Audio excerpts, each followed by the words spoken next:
Dave here, how are you? Today is the 22nd of September 2019, my 40th wedding anniversary. There you go.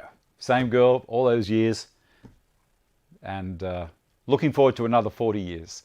Anyway, here we go. So I'm hoping we have, I said so, but I'm going to try and not say so. I'm hoping no audio. I think there should be. Let me have a look. Peter, I will check, but I think I've got audio. Audio there. Okay, that's fine. Thank you. Peter, turn the audio on at your place. All right, so, I said so again. What am I doing? Congrats. Thank you very much. Thank you. Well, as I say, I hope for another 40 years. That'd be fantastic.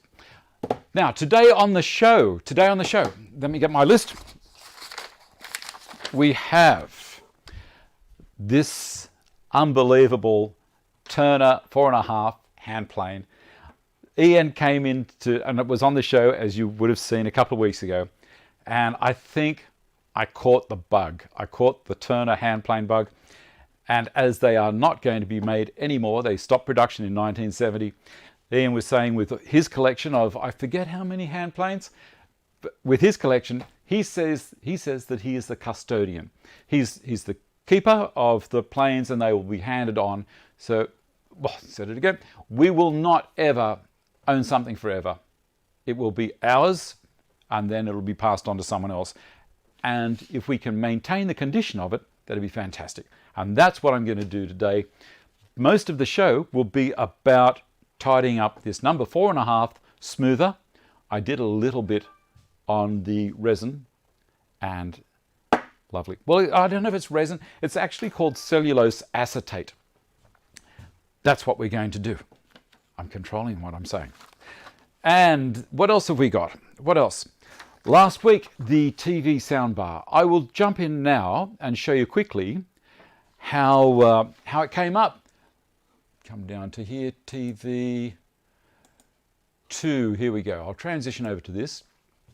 This is the articulated arm that's on the wall, and you can see at the bottom the aluminium angle that I drilled the holes in the angle. That's 40 millimeters by 40 millimeters by 3 millimeters thick. I drilled the holes in where the legs you would normally get mounted to the underside of the TV, and I put the leg fastening screws back through those holes with a bit of a countersink and locked it on. There are 2 more holes across the bottom that lock into the back of the soundbar. Let's go to another picture from the front. I think it looks really nice. It blends in so well with the TV. And up to the main picture here. Here it is on the wall from where I look at it. So I was pretty happy with that.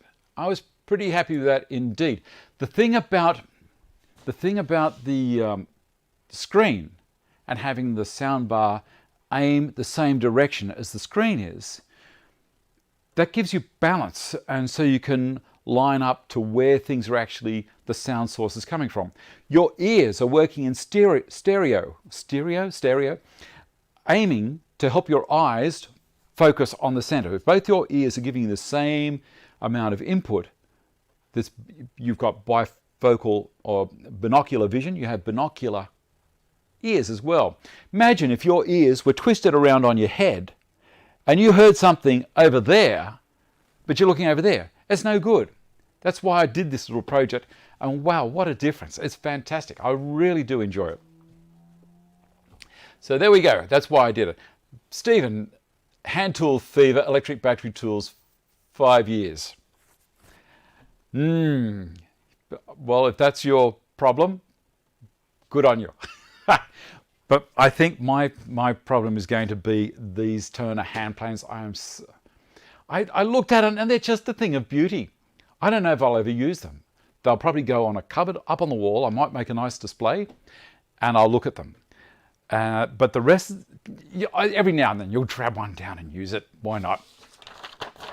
All right, next thing.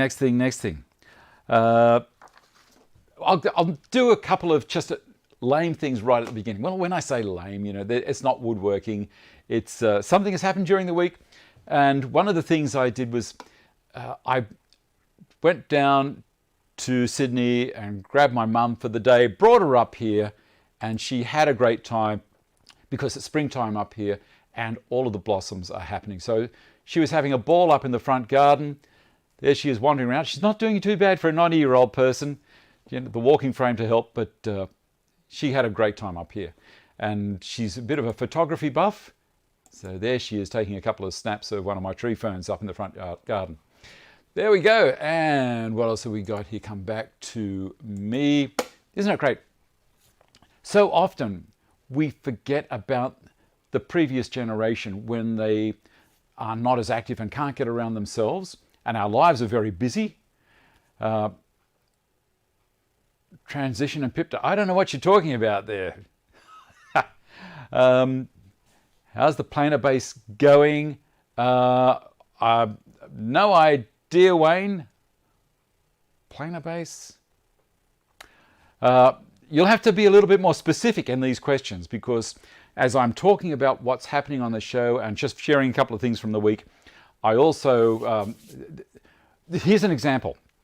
Last week when I was working on the soundbar, the angle for it, there are so many things happening while I'm doing this, and with metric, it's a great system, but sometimes when you get to 1,000 millimeters or 1,002, and the measurements that I had were 253.5 millimeters from the end or from the center. There were so many things happening that I said, of course, half of whatever it was is not 253 millimeters. Well, it was 253.5, but I'm just trying to explain to you why I look like an absolute wally when I said that. Yep. Hi, Leroy, how are you? Now, one of the other things, as you know, I have a silly dog called Barry, and this picture was, he got up to walk somewhere but fell asleep before he got off his bed. He was out for the count. That's amazing. Anyway, come back to the front picture here, and away we go. All right, let's get started on this little project. We've got an iMuffs giveaway as well in the description box down below, with the other text there, links and what have you. There is the link to the iMuff competition. International, anyone can win it. Jump in. I think the question is who invented them. It's a copy of a iMuffs competition I did about 6 months ago. I thought, why not? George is fantastic. George, whoop, I told you who won, but you'll have to tell me his last name. Asking how Brett was going with his joint base going. Okay, cool. Dave had another look at the machine and found 4 threaded holes in the top and 2 lifting rings supplied, so fitted them and lifted with a forklift on the mobile. There you go. There you go. Great. Brett just bought a jointer, under over machine, like it's does 2 jobs, planes and thicknesses, or joints and planes. I think Australians and people in the UK are the only people that call them a thicknesser. There's been lots of chat about that. Behind me, you'll see I've got the bandsaw set up. I'm going to clean this up. Now, this is the handle. This is the tote for the number 4.5 Turner plane. Now, I've had this lying in evaporust and some of the other parts in evaporust, and this one I haven't touched yet. It's come straight out of the evaporust, and I'm going to clean that up. That's the backing iron. This is the blade, and it's looking really cool. One thing you'll notice, see at the front here, that really shiny part of metal and this, they're 2 different pieces of steel. This is the part that gets honed and sharpened all the way back down to about here.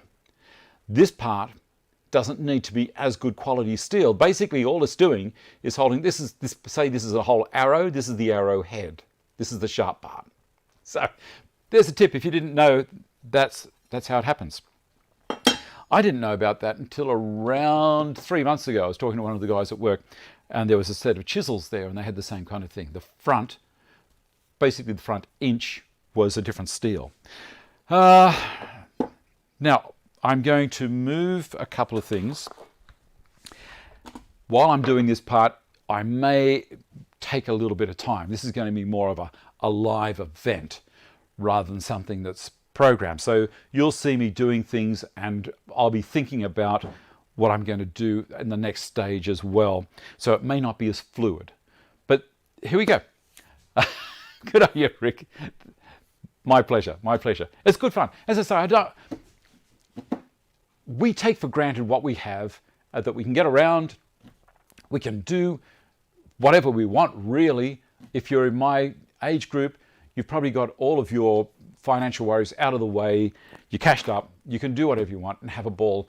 One thing that I don't do is I don't travel around the world, because I would rather stay in here and play with my toys. Hence, I've got a couple of dollars and that's all there is to it. I don't blow it. Well, I do blow it. I blow it on things like this plane. All right, first thing over there to the bandsaw. I'll bring this little camera here over, and hopefully that will see what's happening. I'm going to have a quick check on the side here. So, main camera, second camera. That looks pretty good. I'll do a transition. There we go. Right, now, dust extraction. We'll turn that on using my remote. And as I was saying, I was talking about eye muffs. I'll pop those on.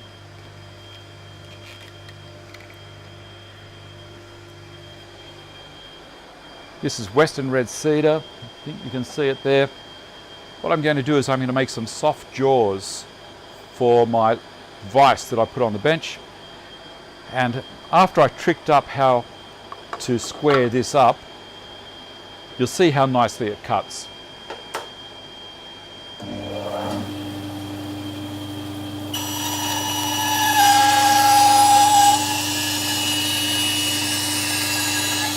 Around the back.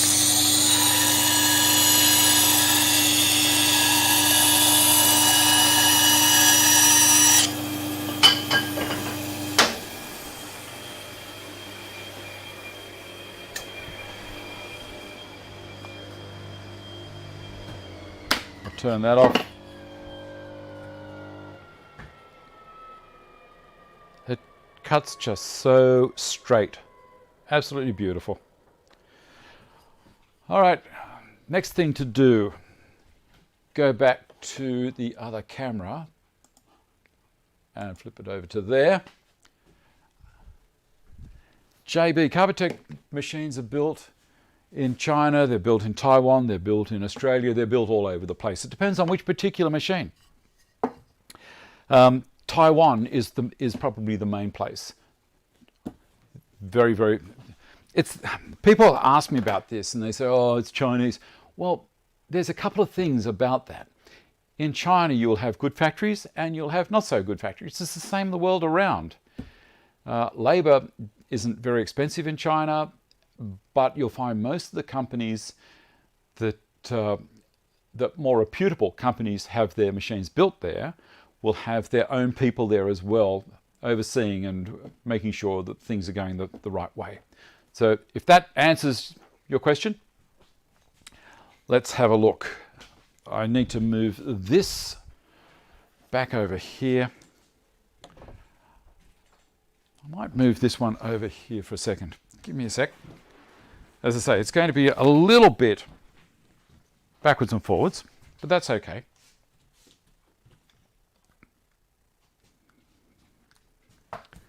Should be okay. All right, I'm going to have a look at how that camera is running now. I'm going to do a quick cut over at the Capex. Yeah, not too bad, not too bad. Here we go. What is the TPI on your bandsaw? That's the standard one. It's a 6 TPI and it's a 3/8 blade, so 10 millimeters. It's the standard blade that comes with it. Here's a tip. If you want to get a really nice bandsaw blade to make cutting as smooth as possible, get an aftermarket blade. The blades that they normally put on machines are just a blade to say, all right, it's got a blade on it. If you go to a company in Sydney, there's a company called Henry Brothers out near Vineyard, near Windsor. They make very nice blades indeed. So you can have a chat to them. Around the world, you'll probably be able to find out what blades you can get. Check the backlash on the Heron Forbes Chinese lathes versus Taiwan lathes. No comparison. Well, again, it depends on which company you're getting it from and where that company is sourcing it from. Anyway, let's get over here. I've got to dock this off.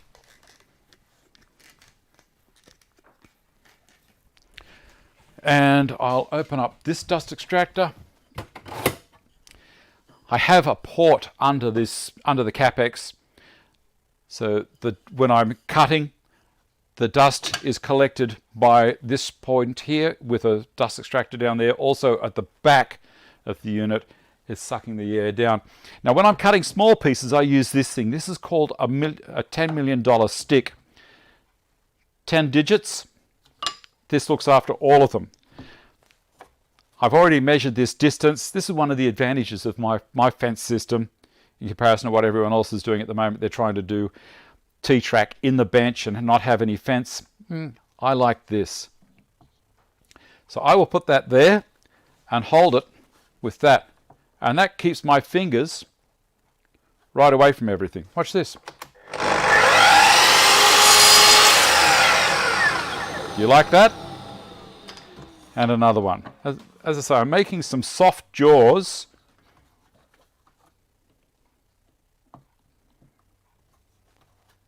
About there.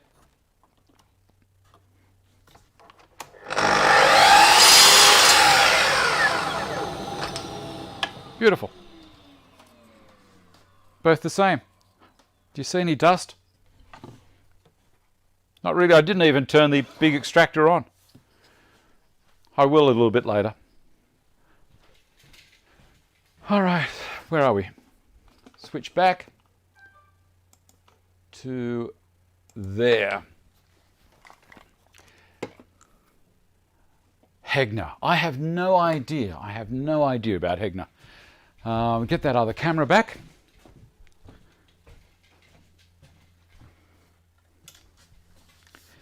And over here.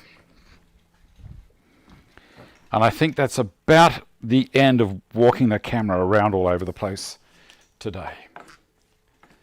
That can sit there. I think that'll work. Decarbotech $10 million sticks. Couldn't find it in Perth. Also knows they don't sell drop saws. $10 million stick. I'll show you that quickly. No, Carbotech do not sell this. This was given to me by Steve Innes. Do you remember Steve? Steve used to watch the show a lot. And he probably still does every now and then. Steve, when I was first starting out, Steve sent me a few things up. It was very much appreciated, you know, lovely guy. And this thing came up to me. These are sold by TimberCon, I think. Have a look. But these are fantastic. It's got 3 high grip rubber points on the underside. When you put it down to hold something, it does it really well. There's your handle point there. There's your 2 points to balance behind where you're cutting, and this is where the saw is going to be cutting. So it holds onto things beautifully. I love this. I love it. You know, I probably should put a link in the description box down below for it. Yeah, maybe later on today. But I may be preoccupied with my girl. All right, next thing to do is we'll have a quick look at the blade at the backing iron, and I'm going to switch cameras again so you can see what's happening. About there. Maybe Carl Cam. Let's have a look. I've got Carl Cam running again.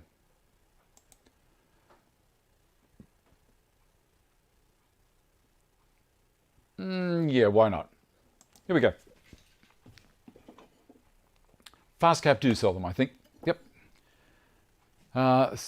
Good. I thought TimberCon would sell it.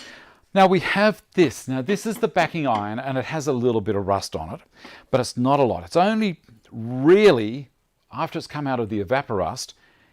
I never cleaned it up straight away. With this one, this was absolutely filthy.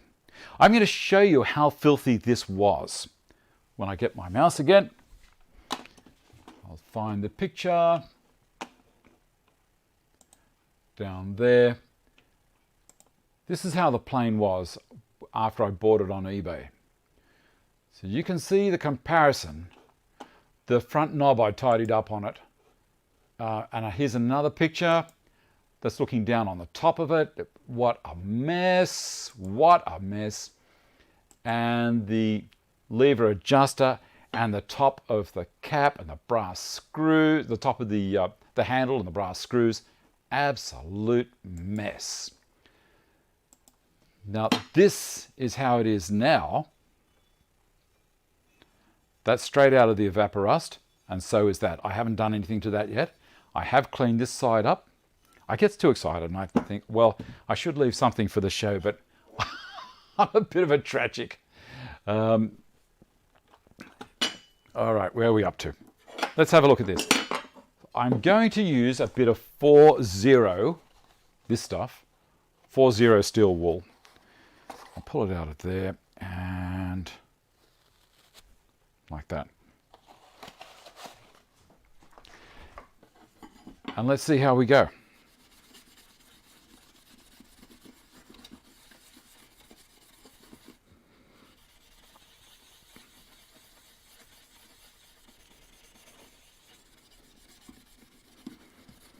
As I say, it may not be a very exciting show, but if you wondered about how to do things,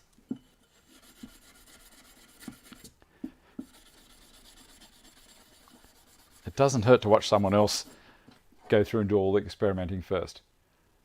Doesn't look too bad, does it? That's the other side I haven't touched, and that's the side that I have touched. Oh, how nice.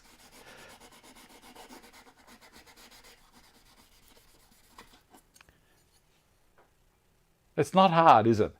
So after I put, I've said so again. I'm going to get the other camera and I'm going to show you where I have the evaporust. I'm going to swing it over here. There's the evaporust in here. This is a tub full of evaporust. It is a water-based product and it evaporates. I nearly threw out the sludge. This has been sitting here for around about a year. Sorry, sitting over on the shelf for about a year with no cover on it. And there was just a little bit of brown sludge in the bottom. I put some water in it and I got a screwdriver and I just stirred it up for about 5 minutes. And then I had it was all back again. Now, why go and buy another lot? Now in here, and I'm going to stick my hands in here because I've got a couple of brass pieces in here that are sitting. See how when you stir it up, it kind of reactivates. So there's a couple of brass screws that we're going to clean up over here very soon. I'll put them on a piece of towel. I love evaporust, it's brilliant.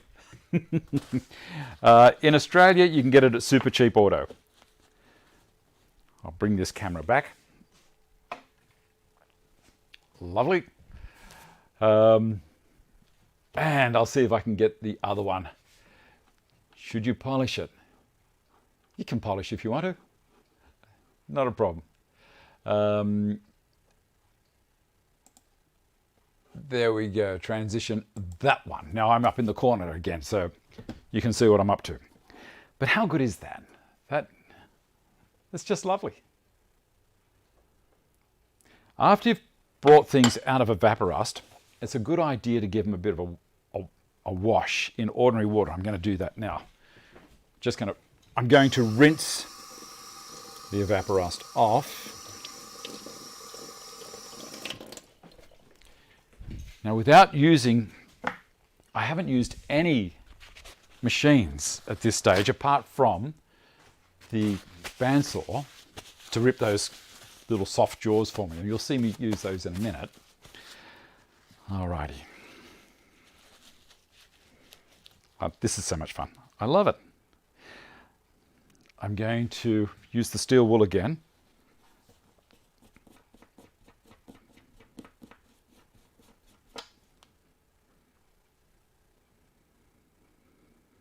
Doesn't take long, does it? Now I could use the buff,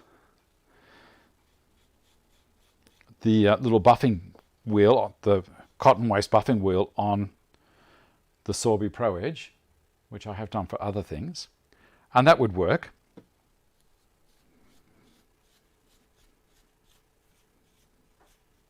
Look at that. I'll turn it around so you can see what it was like just before. Okay, and now I'm going to clean it. I'm not going to go anywhere with it.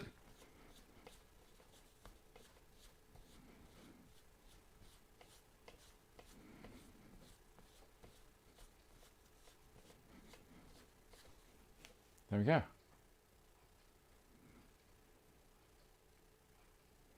Love it. I'll do the other one a little bit later on. Oh, so much fun. Next thing we're going to do. Oh, this is the frog, and this is the depth adjustment wheel. I haven't put any lubricant, oil or whatever on the thread. After I clean this in Evaporust, and you don't, here's a tip with the plane as well, you don't need to release, see these two little forks here, you don't really need to release those from the frog itself at all. You just leave them on and it goes clear of it, like so. See those? They travel up and down as you move the adjustment wheel up and down. It moves this little lever here, that little one underneath the sideways lever. See, I'm moving it now backwards and forwards, not this one. Again, Evaporust and steel wool, and look how it came up. Also, after it was in the Evaporust, I don't know if you can see the thread down the inside, but once I cleaned it up in the Evaporust and gave it a rinse, it made it track on the thread, and this was cleaned also. Yeah, can we see it? Possibly. This threaded section here is basically we'll call it a bolt, I guess you could call it a bolt. That slides down and it makes sure it goes into there first, which it has. There. It's beautiful. I haven't done much on the inside there. I'll do that a little bit later on. So that's the frog. The frog lives in the body of the plane. So this is the sole, this is the toe, this is the rear, I guess you could call it. Let's call it the heel. I quickly ducked off stage to read my reference book. That's the heel, toe, and the sole, and it drops into there. And there's a couple of screws, lock it down. You can adjust it forwards and backwards. And down here is where an adjusting screw goes in. And I'll show you that one. It is this and this. Those two things. That hooks over that.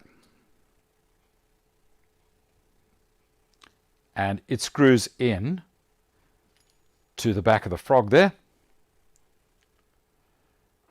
And as you tighten and loosen this guy,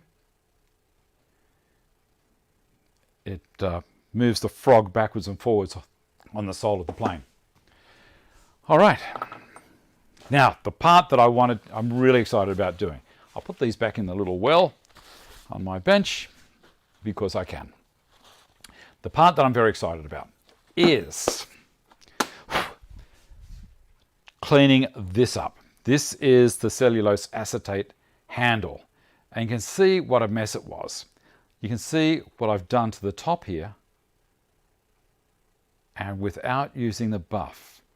Now, the reason I haven't used the buff is because Ian was a little concerned that if you use it too much and overheat it, you might melt the acetate, the cellulose acetate, and that would be a tragedy. What I'm doing here is I'm anchoring my drill press vise in the bench because it is a great system. There we go. And I can, this is my, I love this system. It's so easy. It doesn't take any space up. A couple of soft jaws made out of the cedar. We'll pop those in there. And now I'm going to put this in there and tighten that up. Just drop it down a little. It ain't going anywhere. Look at that. Now I'm going to give it a bit of a clean up. I'm going to use some 1000 platen. This is a 1000 grit sponge, you could call it. Now I'm going to, don't be scared of sanding perspex or resins or acetates, because we're going to bring this up to be a high gloss down the side here, and it doesn't take long. Here we go. Now you look at that and you'll go, oh my goodness, Dave, what have you done? It's all gone cloudy. Correct. But that's okay.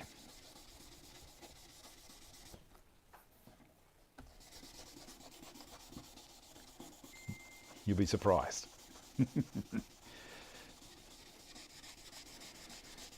I like using these pads because they're very easy to, because they're spongy, they don't create a flat point anywhere. And you can do this with them.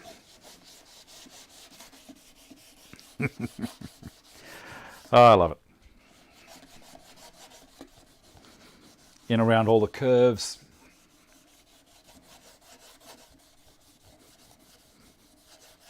Now there were some quite deep gouges in the side of this handle, and I want to get rid of them.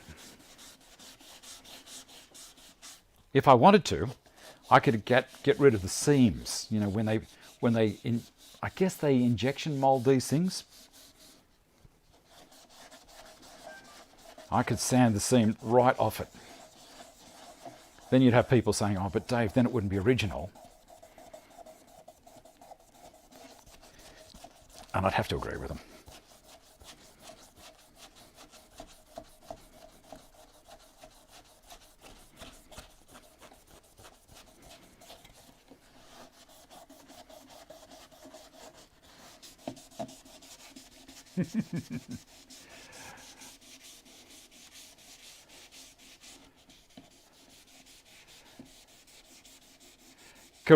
Correct, Peter. I'm just cleaning it back, and that is so nice. If you saw the video I did on doing the headlights on my little car, you'd see how it all went.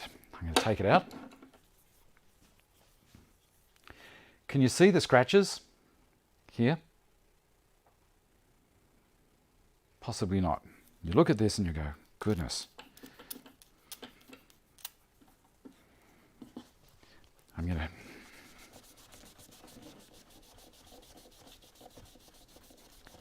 sand a bit harder here.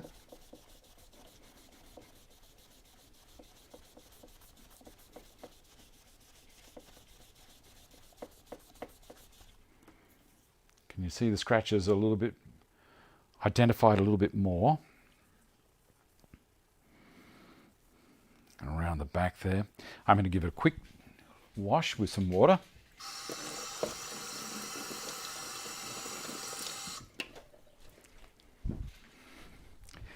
See, now it doesn't look so bad, does it, after I've washed it? But even so, those scratches are going to be in there, and I have to clean them off. And the scratches from the grade of platen of 1000 I'm on, that also has to come off, because it won't be shining on its own. What will happen is it'll be dull. As you will see right now. See how dull that looks in comparison to the top, which I have finished already. All right, let's go to a 2000, and then we'll go to 4000, then we're going to go to the polishes. I'll pop it back in. Gotcha. 2000. Basically, the 2000 is getting rid of all of the marks that the 1000 made. 2000 is got twice the population of abrasive than the per square inch or per given area per given surface area than the previous grid. The next one, I'll go up by 100% again. We'll use 4,000.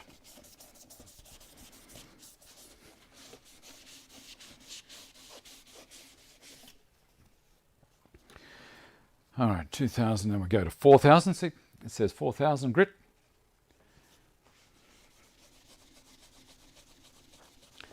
Well, who was your unexpected visitor there? Wayne? Oh, sorry, John? Oh, that's starting to look really, really nice. Look at that. Look at that.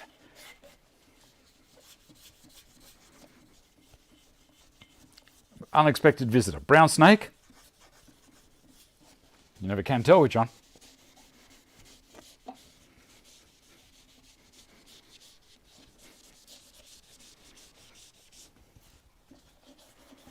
I do need to do more around the back here, and I'll do that another day, or maybe this afternoon. I might just spend a little bit of time finishing it off. But I wanted to show you how easy this process is. And there's no risk of burning. No risk of burning at all. Depends on, on how fast you can move the paper, though, I guess. Or not the paper, the abrasive.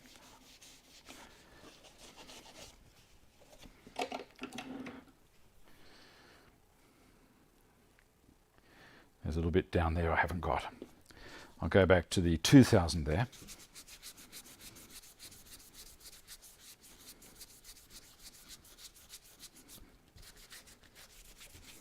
And then back to the 4,000.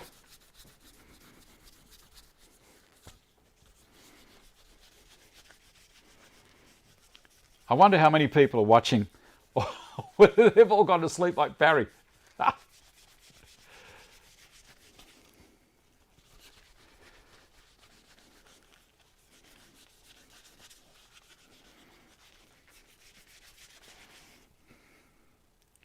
You can see now that's starting to look a whole lot better than it did. I haven't touched the bottom at all. I'm only working on the top section here at the moment. How's the time going? 25:2. You know, I've got a bit of time. I might be able to do that.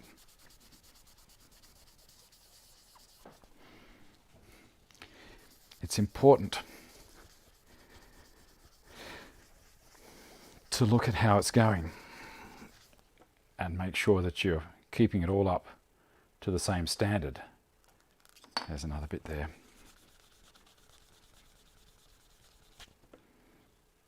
Getting there.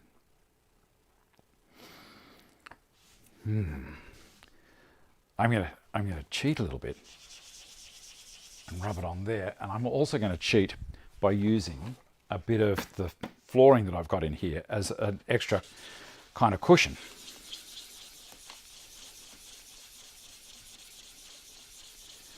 Yes, I did. Wake up, wake up.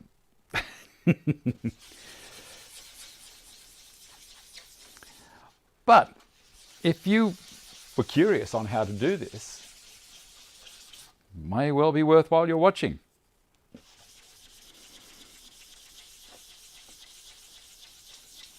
It's like when I sanded the top of the dressing table. Boring as, but how many people stayed and watched? A heap.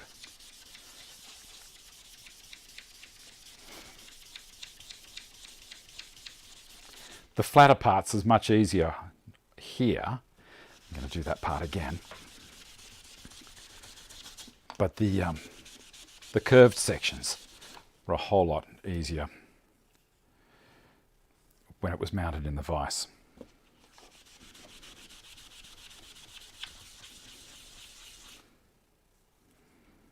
Getting there, getting there, getting there.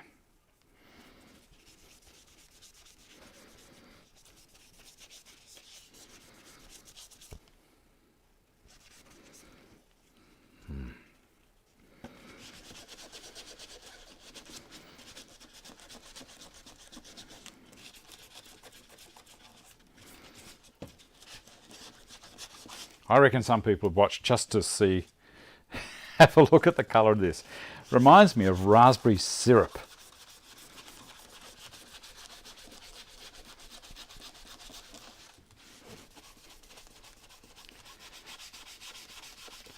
And like any sanding job, you have to work the coarser grits to start, otherwise you're going to be there for a million years with the finer grits. And it's just not going to happen.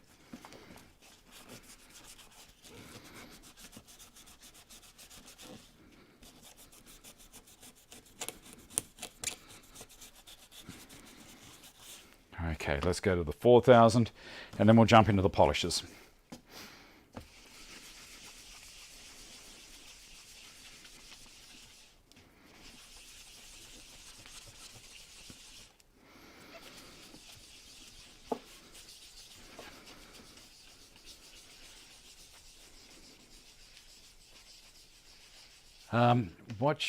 Watching, but also trying to find my next project. Good on you.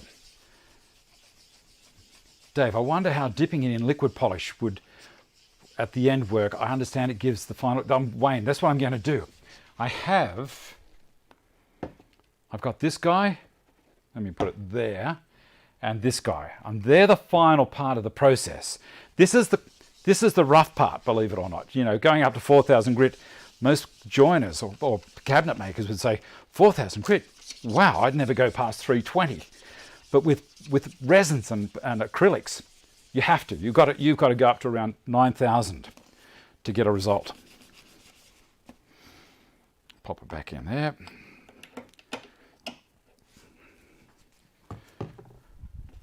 Yeah, definitely. You've got to. Oh, this is so much easier.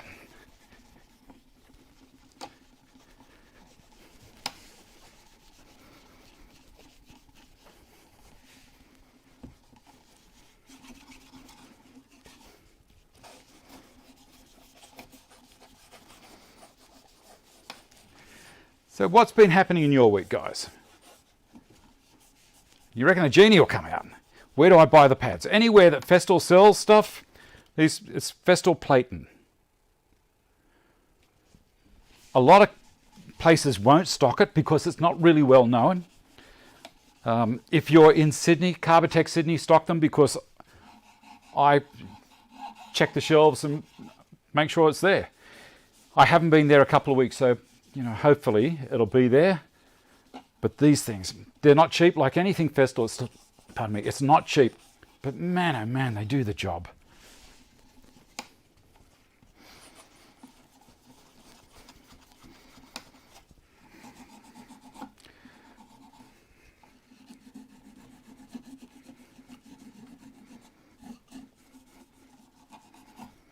All right, let's have a look at that.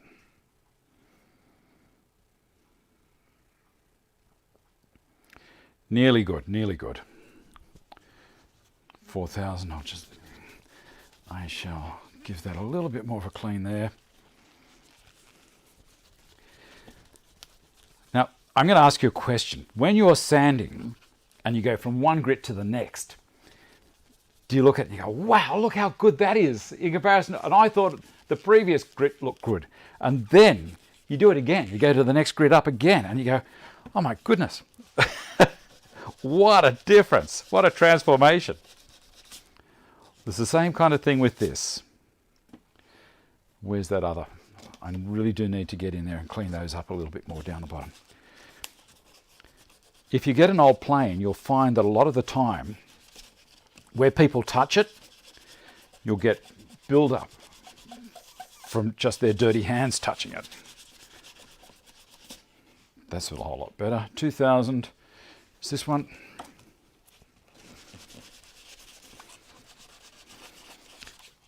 Yeah, during the week I was very excited about this. What a lame life. I don't travel. I'd rather stay in the shed and clean a handle on a hand plane than travel the world. That's just me. Is anyone else like that? Possibly not. Possibly not.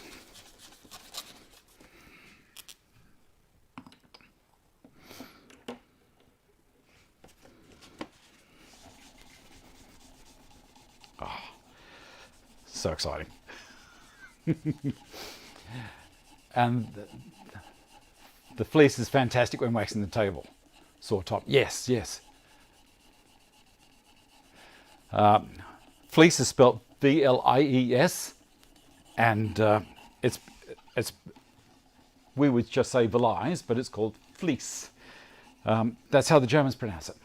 And you'll notice that I call my drop saw a Capex. I don't call it a Capex because that's how the Germans pronounce it. They pronounce it Capex because that's how it is grammatically correct.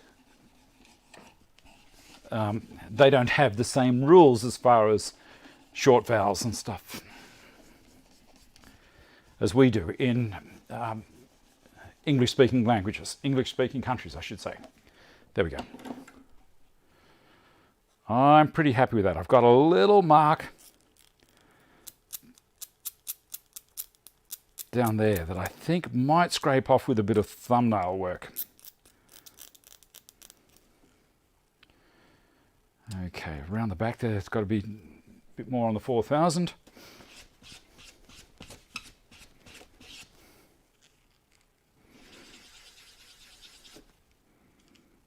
That's looking good.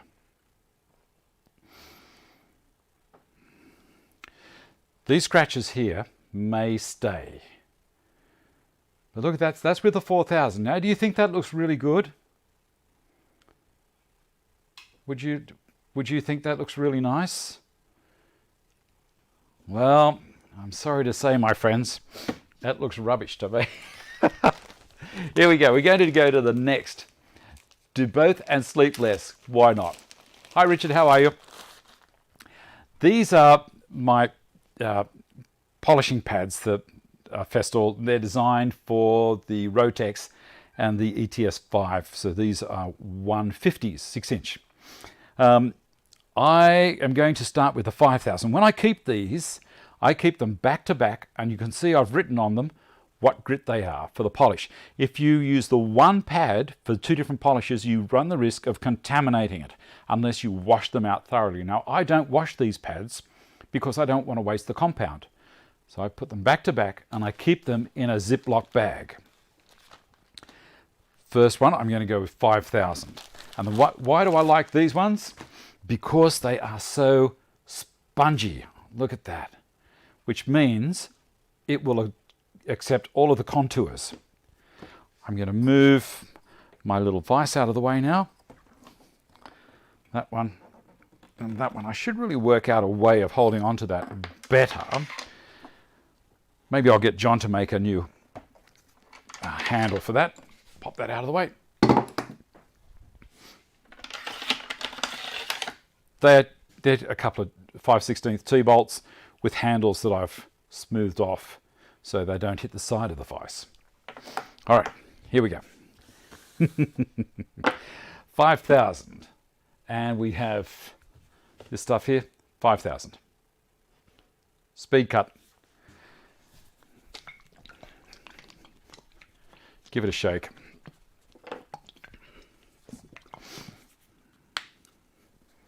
And squirt some out. What I'm going to do is put some gloves on, because the last time I did a video with the headlight one, I didn't put any gloves on while I was handling this, and for me it doesn't really worry me, but I guess I should be responsible seeing I'm showing people how to do things. Okay, there we go. Now remember, we've got this at the moment, and it's going to look like that when I've finished. Big difference. What do you reckon? Here we go. I don't need that under it. We'll just go for it. I might even go to Carl Cam for this one. Move things around. Carl Cam. And transition. There we go. Move that out of the way. Bring this up to here.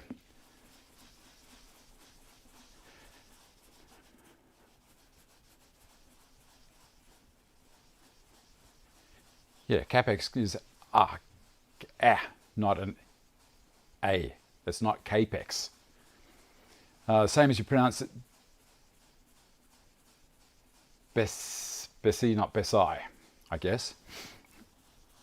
Well, I relate it to Nikon.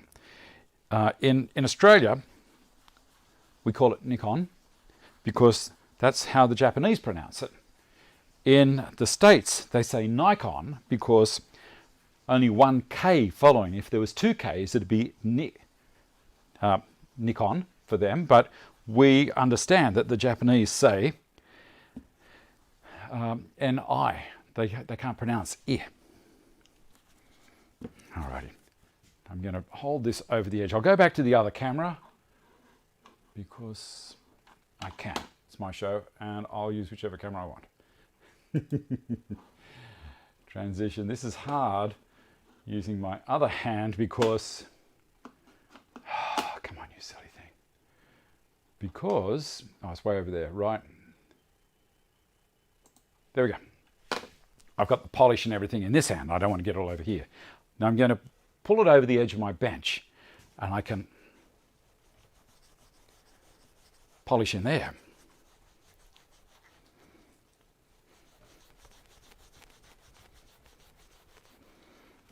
And I'm going to do it like that for in the tight part. These pads, as I say, they're just so easy to work with.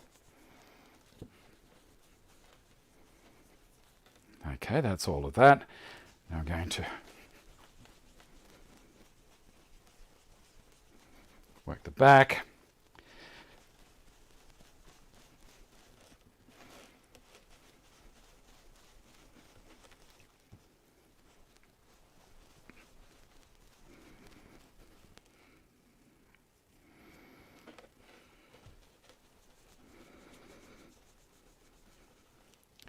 I'm making sure that I'm getting all the way around it. I hadn't got that part.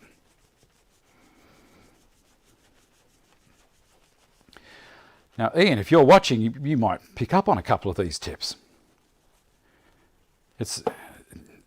I'm not proud. I enjoy picking up tips from absolutely anyone. If the tip works, why not? I'll switch it to the other camera with the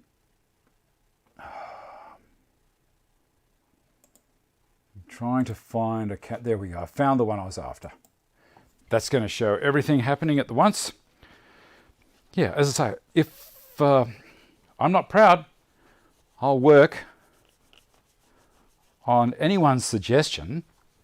I don't care who you are. If it's a good idea and it makes my life easier, why not? I'll use it.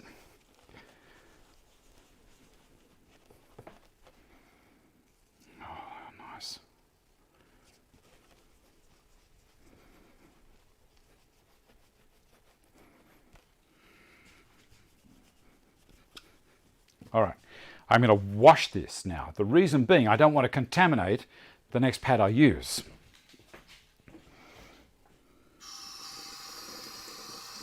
This is rinsing off the 5,000. We're going to go to 8,000 next. I'm getting it off the glove as well. Little bits caught here and there. What do you think? That's coming up nice? Do you like that? You wait till we go 8,000. Are you waiting? I'm going to dry it off because I don't want to wet the pad, the next pad.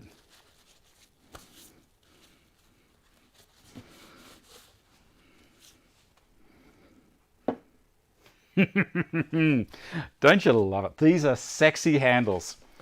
You can understand, lust of the eyes. I get caught by these things, and next thing you know, I got a hand plane in the mail, and I am absolutely loving it. Absolutely loving it. Like, look at that. Look at that. And that's 5,000. I'm going to take it to 8,000. Look at that. Here we go. 8,000 grit. Get the 8,000 pad, which, my friend, I've put back in the bag to stop it dehydrating. Put that one over there on top of the bag. All right, so now we have the 8,000. I don't think they sell this anymore. I think they sell 9,000. Okay, Brendan. Oh, Peter, you reckon it looks good? We have no bushfires here. Peter, sorry, Kiwi 007, no bushfires here. One of the great things about where I live is we have a pretty good rainfall, but because of the rainfall, when we do get a dry period, the bush is so thick. It goes off like a bomb, but we're pretty good here. Don't you? I'm a tragic. This stuff, and then when I put it back in the plain body, we've got about 5 minutes left of the show. When I put it back in the plain body, you'll see how nice it looks. So this is the 8,000. As I say, I think you can get 9,000 now. Alrighty. Put all the goop on, and it goes into the pad.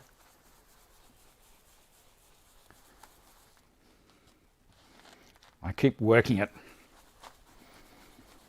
around. We'll flip her over, go the other side.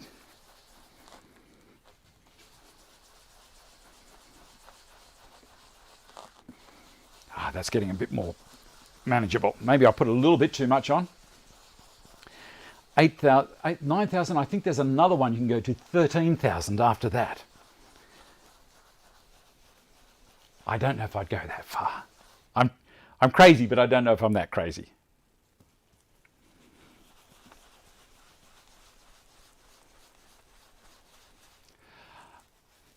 Yes. Good question, Ron. It would work on wooden handles. The reason being, when I was mucking around with resins, I haven't done a river table or resin table or anything like that because personally I think it's something that a lot of woodworkers have done. There's no need for me to chime in and try and do it as well. So following on to that is better than saying so. Following on to that, I did a panel that had different coloured resins in it, and on a piece of substantial hardwood. It was a nice exotic hardwood, and it was. I don't like a high gloss look on timber. I'm not a fan of high gloss. Like I like satin finish on timber. Oiled or satin finish looks really nice to me.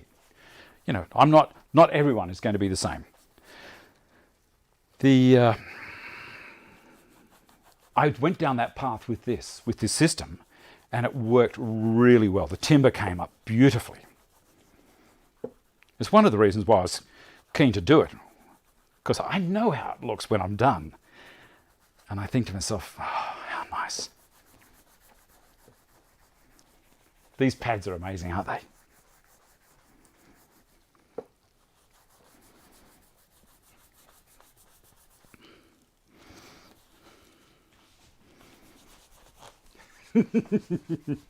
Don't worry about time, Dave. Just finish the job.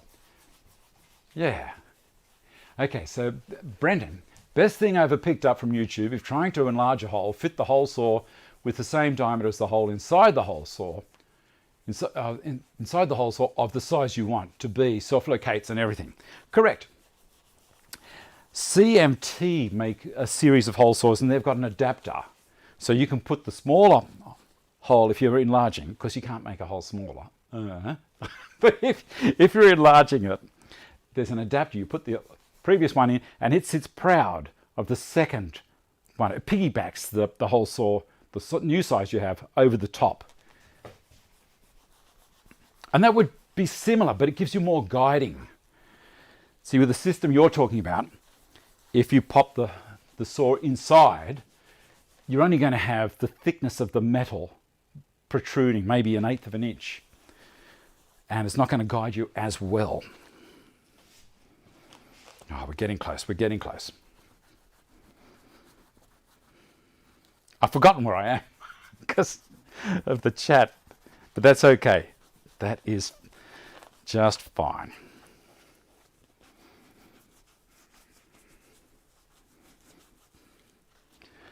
I can see myself having a few of these planes. They're beautiful, absolutely beautiful. I think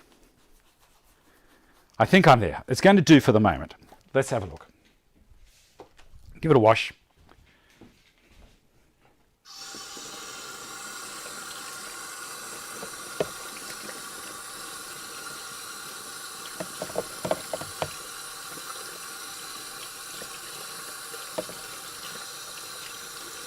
haven't gone anywhere. I'm just off camera giving this a quick tub.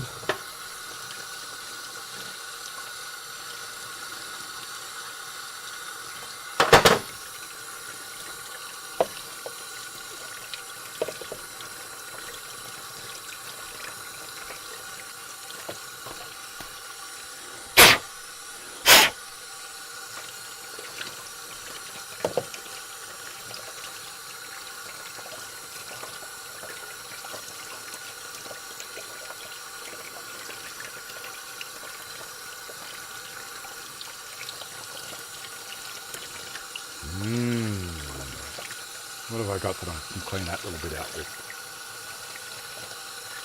A couple of the holes have got polish sitting in them, so I'm cleaning those out. I can clean that out a little bit later.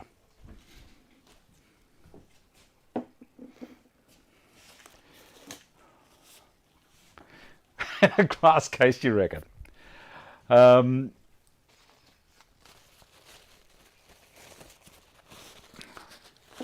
They say it's pretty good for car paint. That's one of the big things about the Rotex. It doesn't leave holograms.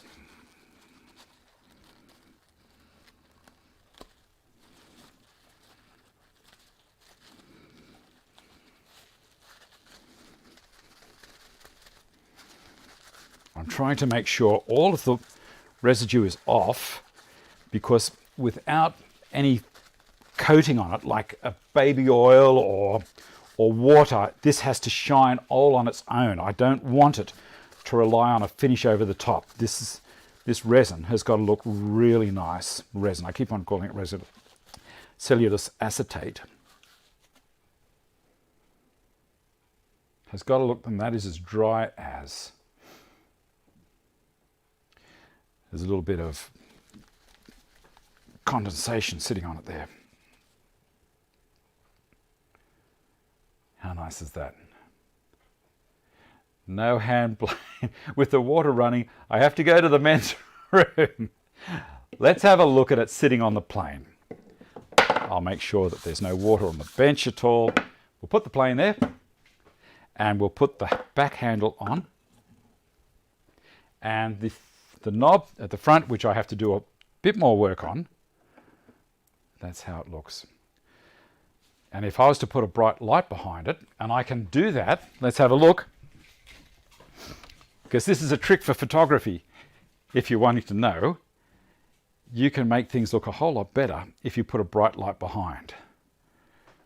Let me see. I'm turning on my phone. Now this is something you can do with a larger panel. Look at that. Oh, that's beautiful. Magic, magic, magic. All right, guys, I think that's going to do us. Let me close this. Thank you so much again to all of my patrons. And I'm going to switch cameras back over to here.